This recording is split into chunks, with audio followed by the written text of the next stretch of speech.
السلام علیکم ورحمۃ اللہ وبرکاتہ۔ صاحبزادہ محمد طاہر آپ کی خدمت میں حاضر ہے۔ سامعین دیوکار، نیل پالش لگانے سے کیا وضو ہوگا کہ نہیں؟ اگر غسل فرض ہو چکا ہے، نیل پالش عورتوں نے لگائی ہوئی ہے، تو کیا وہ غسل کریں تو وہ غسل فرض ادا ہوگا کہ نہیں؟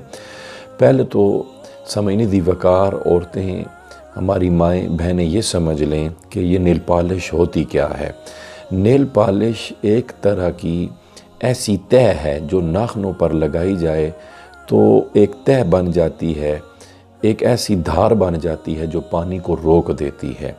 پیاز کے چھلکے کی طرح ایک چھلکا بن جاتا ہے، تہ بن جاتی ہے، اور یہ جب ناخنوں پر لگ جائے، ناخن اس سے گیلے نہیں ہوتے، تر نہیں ہوتے، اور ناخنوں تک پانی جب نہیں پہنچ پاتا تو اس نیل پالش پر پانی لگتے ہی زائل ہو جاتا ہے۔ تو اس لیے شریعت میں، اسلام میں فقہا نے اسے منع قرار دیا ہے۔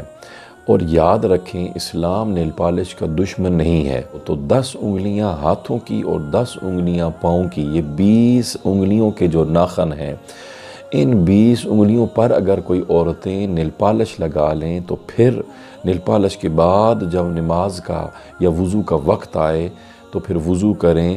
تو اسلام یہ کہتا ہے کہ بال برابر بھی جگہ اگر خشک رہ گئی تو فرائض وضو ادا نہیں ہوں گے، تو اگر فرض غسل ہے تو وہ بھی ادا نہیں ہوگا۔ تو جب بال برابر جگہ خشک رہنے کا بھی اجازت نہیں ہے تو 20 ناخنوں پر جب نیل پالش لگی ہوئی ہوگی تو 20 ناخنوں پر پانی نہیں پہنچے گا، فرض ادا نہیں ہوں گے، تو کیسے آپ کا وضو ہوگا اور کیسے آپ کا فرض غسل ہوگا؟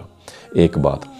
دوسری، یاد رکھیں، صرف نیل پالش کا ہی آرڈر نہیں ہے، بلکہ نیل پالش کے ہم جنس کوئی بھی چیز ہو، لک ہو، چیوغم ہو، آٹا ہو، پینٹ ہو، یا کہ نیل پالش کے ہم جنس کوئی بھی ایسی چیز جو آپ کے ناخنوں پر، آپ کے جسم پر چپک گئی ہے، جو پانی کو نچلی جلد کے حصے تک نہیں پہنچنے دے رہی، تو پانی اس سے لگ کے نیچے گرتا جا رہا ہے اور آپ کا جسم مکمل جو ہے تر نہیں ہوا پانی سے، تو اس طرح کی نیل پالش سے ملتی جلتی کوئی بھی چیز آپ کے جسم پر چپک گئی ہے جس سے وضو کے وہ اعضاء جن کو دھونا فرض ہے ان تک پانی نہیں پہنچا، تو پھر آپ کا وضو نہیں ہوگا۔ اسی طرح اگر فرض غسل ہے تو وہ بھی نہیں ادا ہوگا۔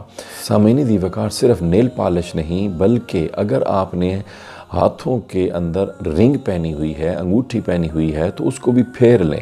اگر کانوں کے اندر عورتوں نے بالیاں پہنی ہوئی ہیں تو اس کو بھی ہلا لیں، گھما لیں، تاکہ جو کانوں کے اندر سوراخ ہے جس سے بالی گزر کر گئی ہوئی ہے تو سوراخ میں بھی پانی پہنچ جائے۔ اگر وہ سامعین دیوکار وہاں تک پانی نہیں پہنچتا، ایک بندے پہ غسل فرض ہے تو فرض غسل ادا نہیں ہوگا۔ نیل پالش تو نیل پالش رہی، اگر رنگ بھی آپ نے پہنی ہوئی ہے تو اس کے نیچے پانی نہیں پہنچتا تو آپ کا وضو نہیں ہوگا، کیونکہ ہاتھوں کو کونیوں سمیت دھونا فرض ہے۔ پھر ایک حدیث ذہن میں رکھیں کہ حضرت سیدنا ابو ہریرہ رضی اللہ تعالیٰ عنہ اس حدیث کے راوی ہیں۔ آپ فرماتے ہیں کہ حضور علیہ الصلاۃ ایک دفعہ صحابہ کے پاس آئے تو کیا دیکھتے ہیں کہ ان لوگ جلدی جلدی وضو کر رہے ہیں، تو حضور علیہ الصلاۃ نے پیچھے سے ان کو دیکھا تو کیا دیکھتے ہیں کہ ان کی ایڑیاں وضو کر چکے ہیں لیکن وہ ایڑیاں خشک ہیں۔ تو آپ نے اونچی آواز میں 3 بار ارشاد فرمایا کہ ہلاکت ہے ایڑیوں کے لیے من النار، آگ سے، ہلاکت ہے ایڑیوں کے لیے آگ سے، ہلاکت ہے ایڑیوں کے لیے آگ سے۔